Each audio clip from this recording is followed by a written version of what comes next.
Let's go ahead and hop in. So we're here today to talk to you about how alcohol brands can help optimize retail media. So we'll do a quick intro to myself and the panelists. Then we'll talk a little bit about the alcohol e-commerce landscape. Lexi will talk to us about content best practices. Zach will share some advertising opportunities, and then we'll pause at the end for some Q&A. So good morning, good afternoon, everyone. My name is Mindy Fashaw, COO of PackView, and I also lead our strategic services team. I'm joined today by Lexi McCarthy. She's an account director at OneSpace, and Zach Czar, who's an account director on my team at PackView. Welcome, guys. Thanks for joining me today.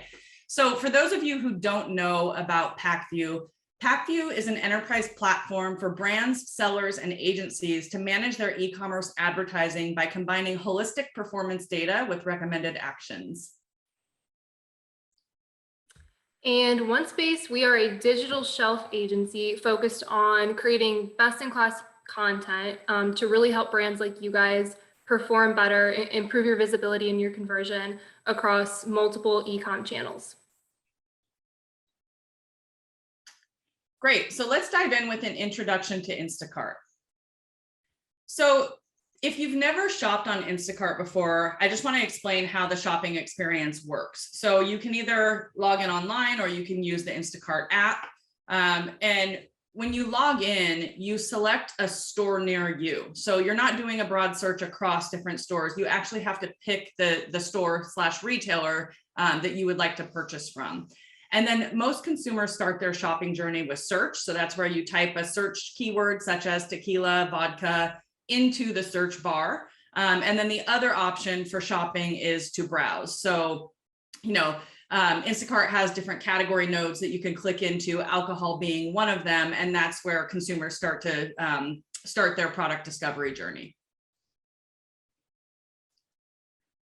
So I think it's no secret that online grocery is accelerating, and the stats show that it's here to stay. At one point in 2020, I can't remember exactly when it was, Instacart actually quoted that they had grown to their 5-year projection in just a matter of 5 months, given the pandemic. So we have a few stats to share here. 70 to 80% of grocery e-commerce surge is expected to stay post-pandemic. And that's being supported by the fact that on top of a crazy year of growth, e-commerce grocery sales will still increase by almost 18% over 2020. And then lastly, 21.5% of total grocery sales will be purchased online by 2025. And talking about Instacart and why you should care about Instacart. So Instacart is in 5.5K cities across the US and Canada. They reach 600 plus retail partners, including grocery stores, pharmacies, and pet shops.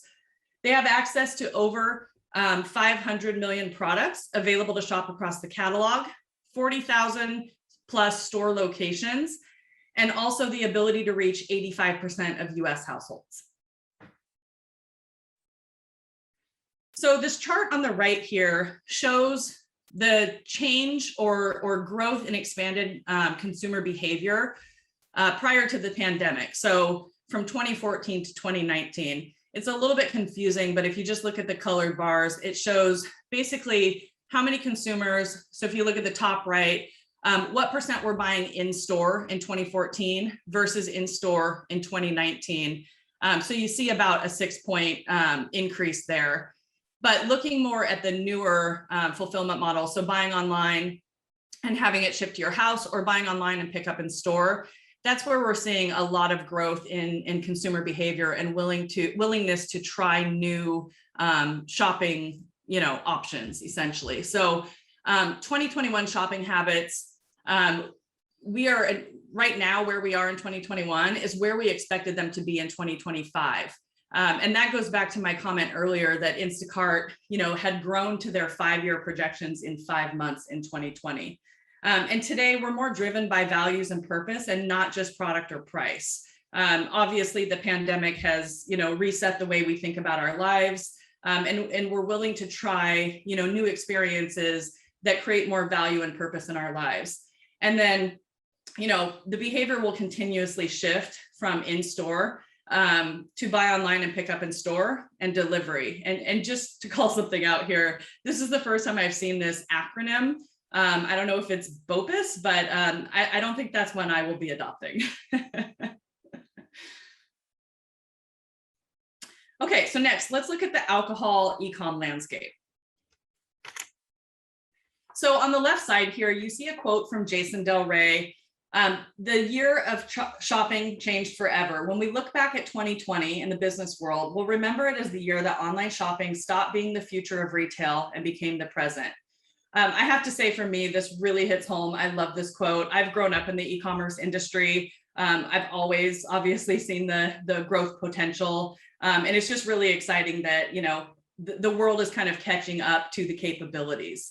And then if you look on the chart to the right, it's looking at the growth of US e-commerce sales, which is the orange line, versus total retail sales, obviously with that drastic spike in e-commerce that we saw in 2020. And then, you know, the beverage e-commerce industry saw a 42% increase in 2020, and that's compared with 11% growth in 2019. So obviously, you know, no signs that this is slowing down. According to IWSR, the US is forecasted to take over being the top e-commerce market for alcohol, and that's taking over China by the end of 2021. And now, you know, there's obviously a 3-tier distribution system in the alcohol industry, but marketplaces are really disrupting that. And they're really being considered more of the fourth tier in this 3-tier distribution system. And then if you look at the chart to the right, this just shows the share of US alcohol delivery by app. What's interesting to me here is, you know, the size of Instacart, and I imagine that's going to continue to grow as, you know, consumers look to consolidate their purchases, you know, purchase their alcohol along with their groceries on a regular basis. So I do expect over time to see that Instacart piece of the pie grow significantly. Great, so now I'll hand it over to Lexi to talk content best practices. All right, thank you. And thanks for, you know, laying the groundwork for us all, Mindy. I think those are great slides to kind of open up and you know, help us understand that, yes, things are accelerating. They're not going to be slowing down anytime soon. And so if you're joining today, I'm sure Instacart is like a huge focus. And I'm excited to talk to you guys about, you know, how you can really think about your content on that platform and other platforms like it.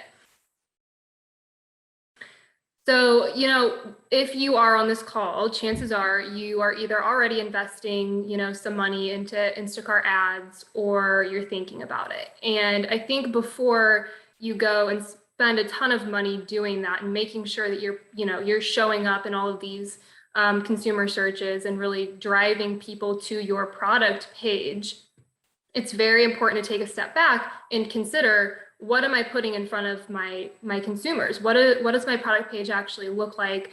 And sort of assess your content, because we know that complete and good detailed content is really a huge driver, and what most shoppers actually consider the most important reason that they're actually adding a product to their basket.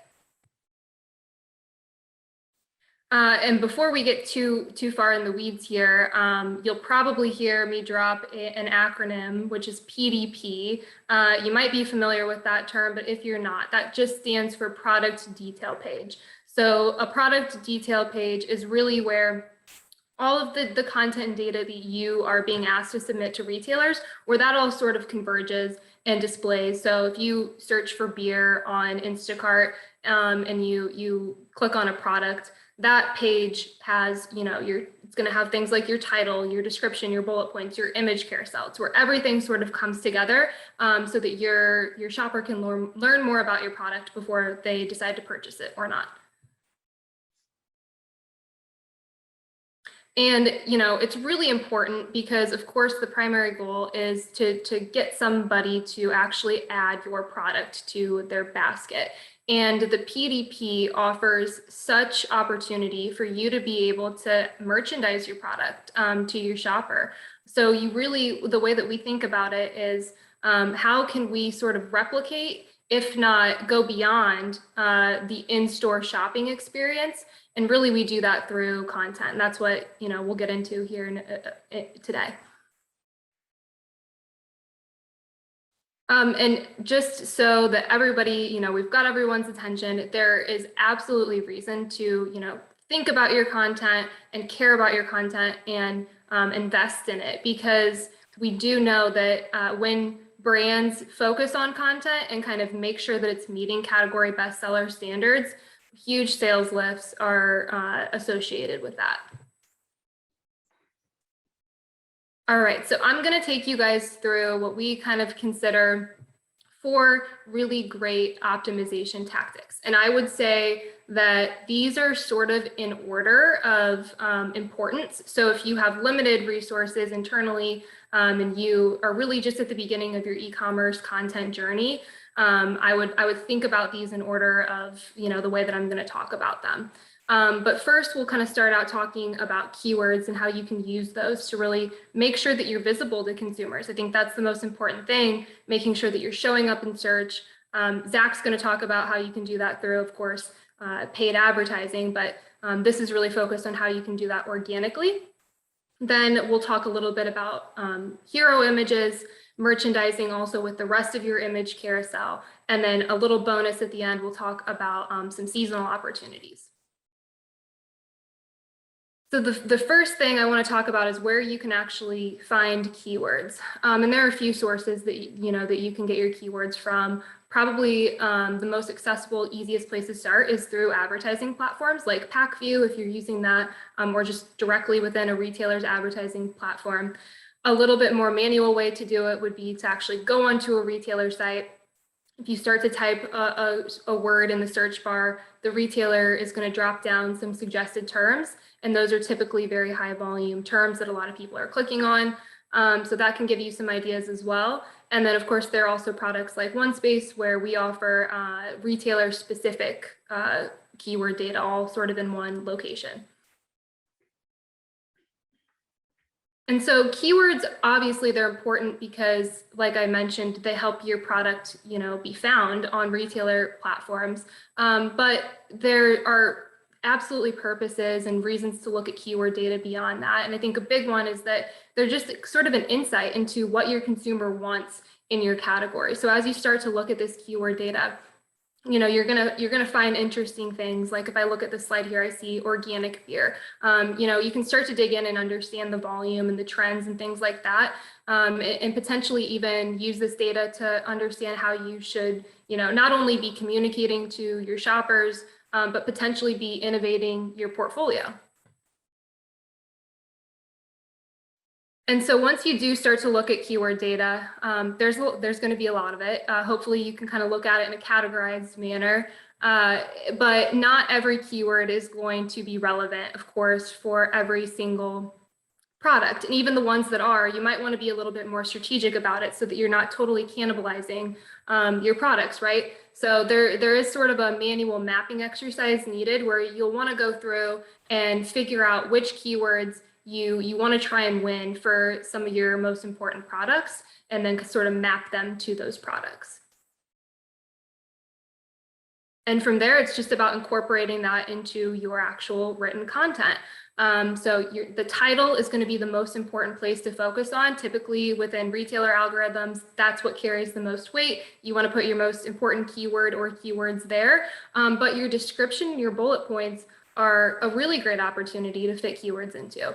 And what we found is that today, not a ton of consumers are spending a lot of time usually reading these descriptions and bullet points. Most of them are focusing a little bit more on the image carousel, which we'll talk about in a moment.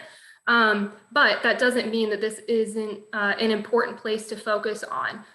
You absolutely have an opportunity here to really fit keywords in, of course, in a natural fashion, so that retailers aren't dinging you for keyword stuffing.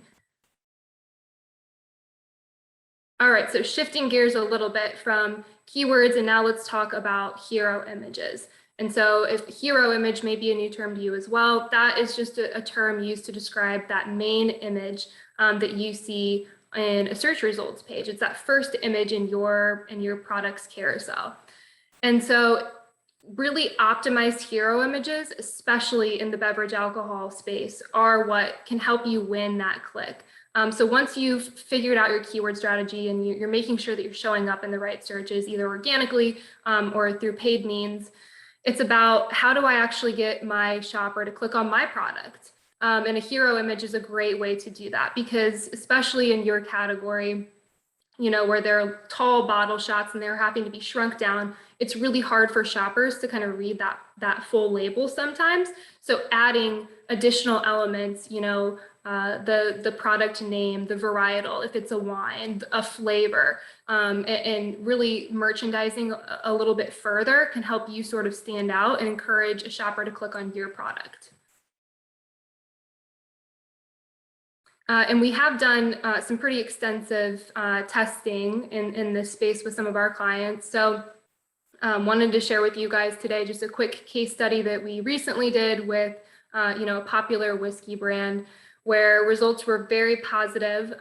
We tested without any optimized hero imagery, so just a plain, their normal packaging shot versus a more optimized version of that, which you can see on the right there, which we've, white labeled this, of course, but did see a jump of about a 35% increase in conversion rate for that product once we made that switch to the more optimized hero image. And then if you do that math and you forecast, what does that mean over the course of a year just for one product? It's about $125,000 of incremental revenue that you're driving just from making that one switch. So, if you've got limited resources and, maybe you don't have a full creative team that can focus on this, just focusing on that hero image can be a place where your return on investment is going to be huge. But if you do have, good internal resources, or you've got an agency that you work with who can take on some of this work, don't stop at the hero image. Think about the rest of your image carousel.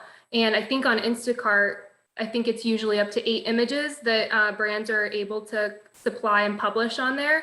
And so when you think about that, that's, tons of opportunity, eight opportunities really to highlight a unique feature or benefit about your product. So within a category like beverage alcohol, where there is so much nuance and each product is really different from the next, and shoppers are wanting to kind of know what those unique features and benefits are before they make a purchase, this is a great place to merchandise your product to its full potential. Talk about the tasting notes, talk about what sort of food to pair the drink with, or perhaps where where its origin is from. There are so many different things that you can talk about, and obviously your brand the best, but don't just think that your hero image is the only place that you can sort of merchandise from a creative perspective, because there's so much more opportunity with the rest of your images.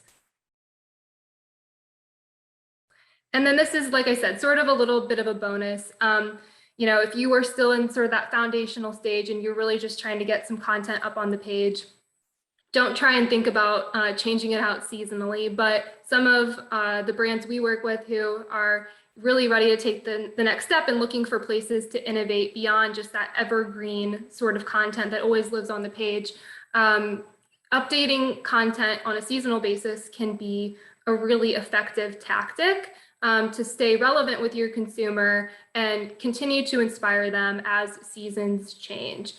So we've got, an example up here of how you can do that. And the way we typically recommend approaching this is, align at the beginning of the year on what your seasonal calendar looks like, maybe by brand, and then build out those assets in advance, store them in your PIM, and then you're able to sort of swap them out at the right times throughout the year. And usually, in the beverage alcohol category, we don't see a ton of keyword changes happening seasonally. We don't see a lot of new seasonal keywords popping up.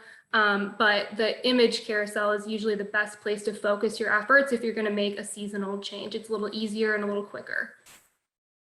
I think that takes me to the end of the content section. So I will go ahead and hand off to Zach from here to talk to you guys about advertising opportunities. Thanks, Lexi. All right, let's get started. So first off, we have the eligible retailers. We have it split into beer and wine up top and spirits on bottom, obviously because there are different places that you're eligible for. Instacart is first on here. This is the biggest platform for grocery, and it's a very fantastic platform for advertisers. We'll get into some of the complexities in the next 20 slides or so, 15 slides or so, but that's one we're going to really focus on.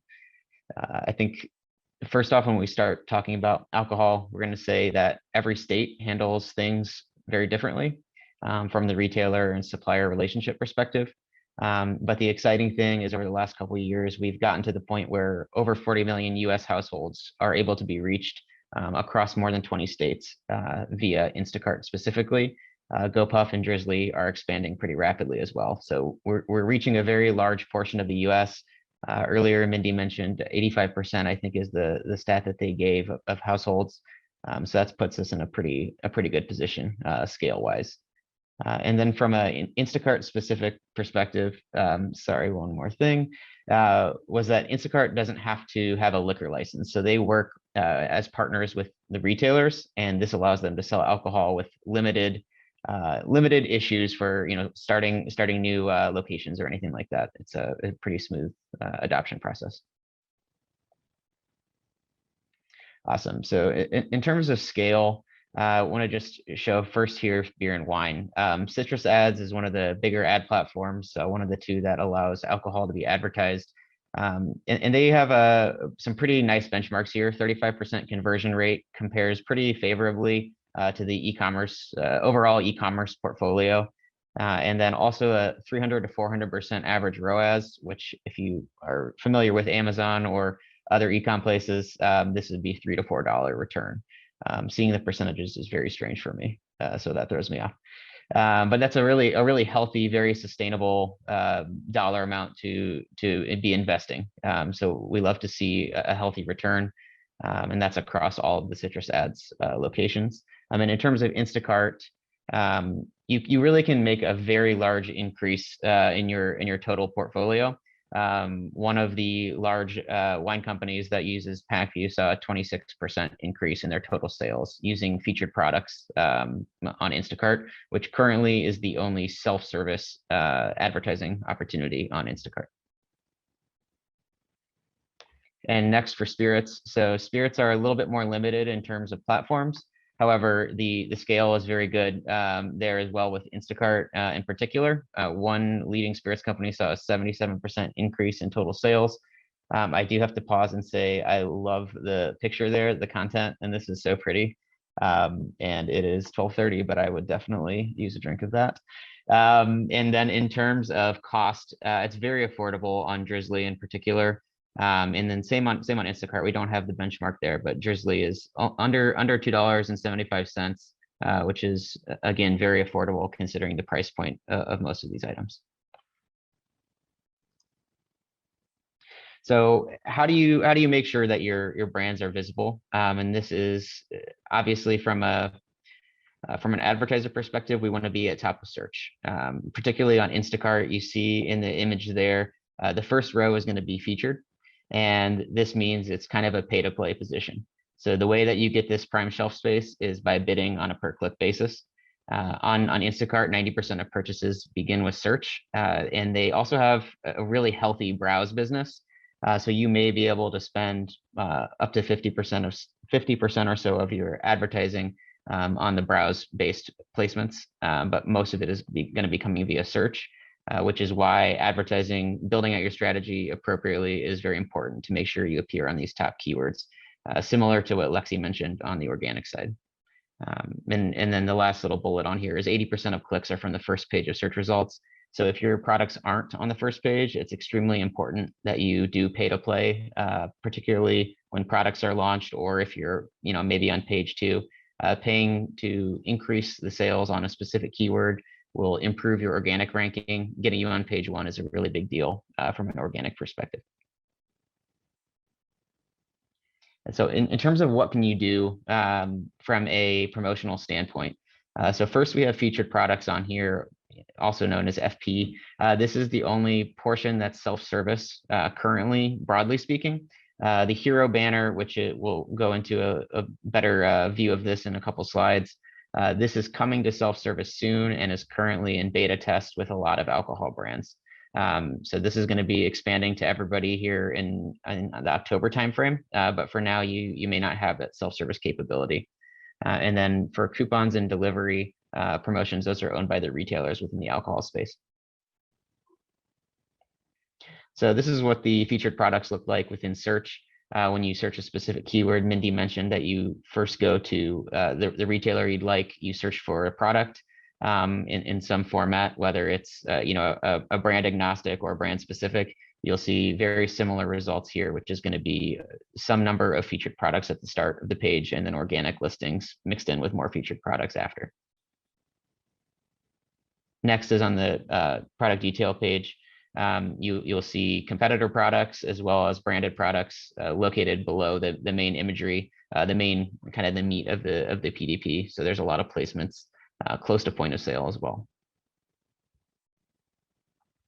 And kind of an interesting functionality on Instacart that I really like is once a product has been added to cart, they prompt you to add additional stuff. So this is great from a basket building perspective for them, but also from opportunity to, if you are active advertising wise, you have the opportunity to show up more frequently, even if someone isn't looking specifically for alcohol. So obviously you see down on the left side there, there's cranberry alongside alcohol brands, anything that you would often sell with or be purchased together with.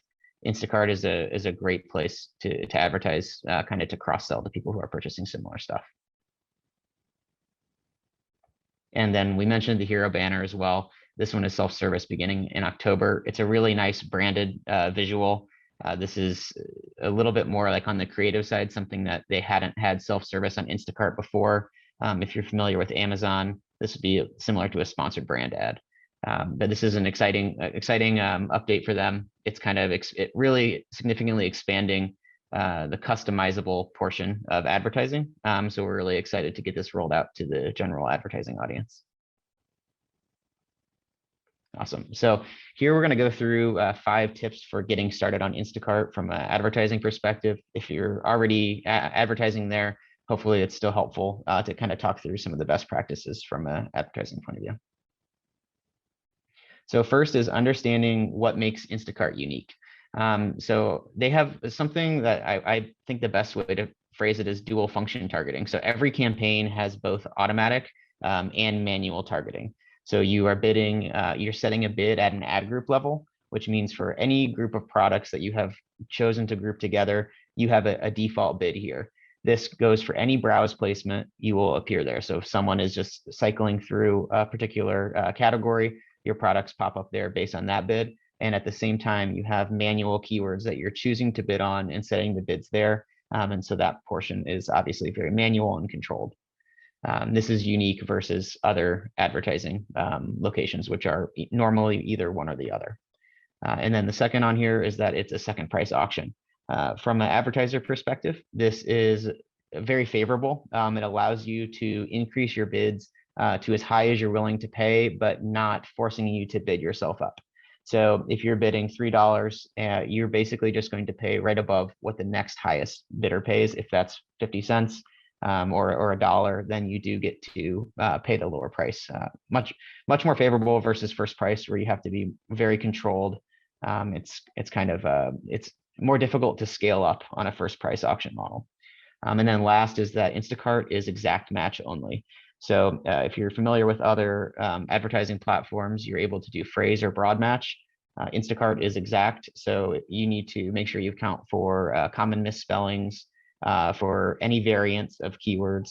And this is kind of one of the things you need to do is constantly refine the keywords that you're bidding on to make sure you're incorporating changes.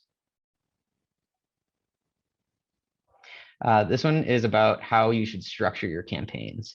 So first is creating tiered campaign structures. You're able to bid on up to 1,000 keywords per ad group, but you can have as many ad groups as you want, and even within the same campaign. So how you structure things, this should be, normally we would structure this in Excel, build out your product segments into ad groups. And I'll move into the second section here, which is create product segments by price tiers. So be very conscious of what you're willing to pay on a per click basis for each of these products, because you're setting this at the ad group level and at the keyword level, not at the product level. So however you want to bid at the same price point, make sure those products are grouped together. This becomes increasingly important as we move into the third column here, the separate campaigns for club SKUs. If you have things that are very different in price point, you're going to have a very different expectation for how much you're willing to pay. And particularly when you get into the club side, you may be seeing 2, 3, 4x price versus something that's grocery specific. Make sure that you're able to, one, gain visibility into what's going on club versus other locations. Instacart does not break this out from a legal, there's a legal constraint here that all the agreements they have with specific retailers, they avoid breaking out those sales, so that you can see on the individual product level, but you can't see at the retailer level. So breaking out club at least gives you some visibility into what's happening there. And this one, identifying appropriate bid levels. So like I mentioned, things are bid at the ad group level and then at the keyword level. So you can kind of minimize that auto spend or that browse-based spend by setting a 15-cent ad group level bid. It's very important to be in the browse-only placements. However, if you want to separate your campaigns like we do into some that are browse specific and some that are manual, we set very low default bids where we want to be bidding on keywords only, and higher manual bids, very low keyword bids for browse specific campaigns. Second is a good functionality of Instacart is that they show you the bid strength. So they give you a range of what you need to bid to win the certain number or certain percentages of impressions. And this is updated in real time. So if you check back on the platform or on PackView frequently, it will give you an opportunity to see, are you competitive on certain keyword groups. Next is the minimum bid is 15 cents. This is something that is a really good functionality within PackView, is that you're able to set rules that will set low performing, change the bids on a keyword level or on the ad group level. It's really good to avoid wasted spend, because Instacart does, like I mentioned, have a lot of auto functionality, and you can spend quite a bit on keywords that are non-performing if you aren't careful. And then last is that you have the ability, since we can bid on the specific keywords, you can separate your campaigns into branded versus non-branded segments. And we can actually flip to the next slide, which will also, actually it doesn't mention it here, I'm sorry, but you have the ability to conquest competitors as well. And that's a really nice thing that you can do. You can't do that on certain platforms. On Instacart, you're able to bid on whatever keywords you'd like. So in terms of this slide, optimizing frequently, and we like to get really granular with campaigns. So when we set up campaigns, we break things into very, very small segments. We want to anticipate customer behavior and base our expectations off of that. So how do we do that? One is we run rule-based optimizations. This is a PackView specific functionality. You don't have this directly in the Instacart UI, but we're able to set a ROAS target, for example, and increase or decrease bids based on how far we are from that dollar amount. We run rules with whatever frequency you want. Preferences generally in like the every 3 days range, with perhaps some manual optimizations in the intermediary periods to supplement the large scale rule-based optimizations. Next is make sure that you're bidding in the right places. So whether it's day part bidding or platform bid modifiers, you want to make sure that you're putting yourself in a position to maximize conversion. So Lexi talked us through everything we can do on the detail page to make sure your content is great. We want to do the same thing on the advertising side and make sure we're putting ourselves in the best placements to get those clicks. Something else we can do in PackView is set up alerts. So this is if you're low budget if your campaigns run out of budget, or if you run below any sort of target KPI, you can actually have things emailed to yourself so that you don't have to check things, as frequently. This alerts you to go take a deeper dive into what's happening. And then last on here is day parting and budget pacing. These are pack view functionalities as well. You're able to make sure that you're staying live longer. There could be certain, as you advertise for a longer period, you'll notice that there are better times of the day or better days of the week to advertise. And this is a great thing to test out. If you want to do day parting based on, up bidding on Fridays and Saturdays, that's an option, or you can do it on an hourly basis as well. And last here, this is a pack view functionality too. This is share of voice. So we track share of voice on keywords that you input into the tool. This is a great way to, first off, identify competitors that are or aren't bidding and what keywords they're bidding or not bidding on, and making sure that you're conquesting those terms. So if a competitor isn't active on featured product, that means that their branded terms aren't protected. So if you have similar products, you're able to slot those in above them, which is a fantastic thing to take share away from a competitor. And if they're not participating in the featured product advertising, then it will likely give you a good opportunity to get a very cheap click on a competitor's keyword, which is really nice. The third one down is harvesting long tail keywords. So as I mentioned, things are exact match only. This means that you need to make sure that you're adding keywords all the time. So it's impossible to have a full set of keywords. People change their behavior, particularly during the pandemic. People have changed the style of search. So people are adopting e-commerce for the first time, and they may have different orders in their words. They may have different frequent misspellings or whatever the case is.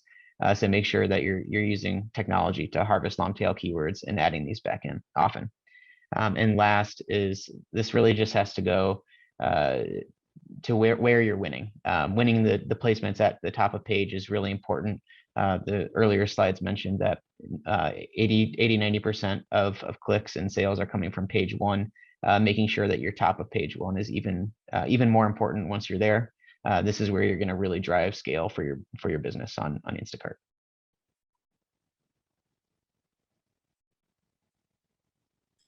Great. So with that, I know we shared a lot of information with you guys, some of the why Instacart, why e-commerce, and also some best practices around content and advertising. It is a lot of information, likely new information to some of you on the line. So if you have any questions, feel free to follow up with us directly.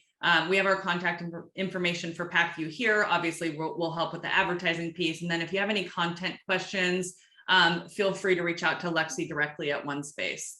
We did have one question come through from Kelsey. The question is, are wine brands allowed to have lifestyle images in their product display pages? Lexi, I think I'll kick that one over to you. Yeah, I can take that one. So the answer to that is yes. So if we circle back to that one of those slides that I showed talking about merchandising with your full carousel, that style of imagery, whether or not, it's just a plain lifestyle shot or it's a lifestyle shot with text on it, those are accepted by Instacart. And a lot of wine brands are employing them today. So if you get on Instacart and you do a quick search for wine and click around, I think you'll probably find a few examples. But yes, you are definitely able to publish that type of imagery, which is different from some other retailers. But Instacart has a little bit looser image requirements than other retailers. Great, thanks, Lexi. Zach, this one's for you. What ad capability is available on GoPuff? Yeah, so Dora and Michael both asked similar questions there. I'm going to loop those together. You have very similar functionality. So this would be like featured, whether it's a featured product or a sponsored product based on different ad platforms, is very similar. So GoPuff and Drizzly, you have kind of the same functionality as Instacart. The interface is different in terms of how you actually execute a campaign. So that will look different, but it's very similar in terms of the ad type. Thank you. And Zach, also for you from Molly, how many minutes does it take to create a campaign on Instacart? It varies. So the strategy behind the campaign is what takes the most time. Physically creating a campaign is very quick. It's similar functionality, whether you create a campaign in PackView or in the Instacart UI. I think it's a little bit easier using PackView. but it doesn't take very long to execute it. Building out your keyword list and setting your bids appropriately, or deciding where you're going to set your bids, that's what will take the most time. Yeah, I think what I would add to that is, having technology really helps. And a lot of the investment is in the upfront, it's in the setup. Once you have everything sort of up and running, it becomes a lot easier, because then it's just about auditing and optimizing. And again, with technology and some of those, bid modifiers, things like that, you're really able to automate a lot of your day-to-day strategy. Next question, Lexi, this one's directly for you. Is keyword research available as a standalone service option, or is it part of a more comprehensive service from your company, OneSpace? Yeah, both. So you can use OneSpace as a sort of a self-service tool and log in and see the data yourself and find keywords. And then there are other clients who we are working more agency style and doing that keyword research for them, and then actually taking it a step further and implementing keywords into their content and helping them get that onto retailer pages. Great. And last question from Rich. How do you approach retailer network buying versus individual marketplace buys? I'll take a stab at that, and then Zach, feel free to add anything as you see fit. It's a great question. It's one we get often, and it's really a balance, right? You want to balance your relationship with the retailer, but you also want to be where the consumers are. At the end of the day, you really care about the growth of your business, and I would imagine, maintaining or growing market share. So it is a delicate balance. We always recommend testing and learning. So starting with a test and learn, a small budget, kind of oriented in, percent of total sales, if you have that information, if not, a dollar amount that feels reasonable, 10K, 20K, 30K, somewhere in there, to test and learn and really see if some of these marketplace buys are, driving the results that you'd like to see for your business. So sorry, there's not like a perfect answer there. It is a delicate balance. But I think, it's really important that you are able to balance both if the goal is overall business growth. Yeah, I'll echo that. I'm a big fan of Instacart personally. I think it's going to continue to have massive adoption. All the stats that they've put out in terms of surveys of customers, people are very sticky with the platform. And we want to make sure that we are, as Mindy said, wherever customers are. I think that's kind of one of the places, and whether it's Instacart or something similar, that's kind of the future of a lot of grocery shopping. And if that's, where you expect to sell a lot of your stuff, I would certainly be there. I think it is a nice functionality of Instacart as well, that you are able to advertise on multiple retailers, basically anywhere that individual SKU is distributed. If it's out of stock in a certain location, it doesn't surface there via paid. It's very complex to hit so many places with a very simple interface. It's really nice, very advertiser friendly. Great. Thanks everyone for joining today, and we will share out the recording of this presentation. Again, feel free to reach out to us if you have any questions. Thanks everyone.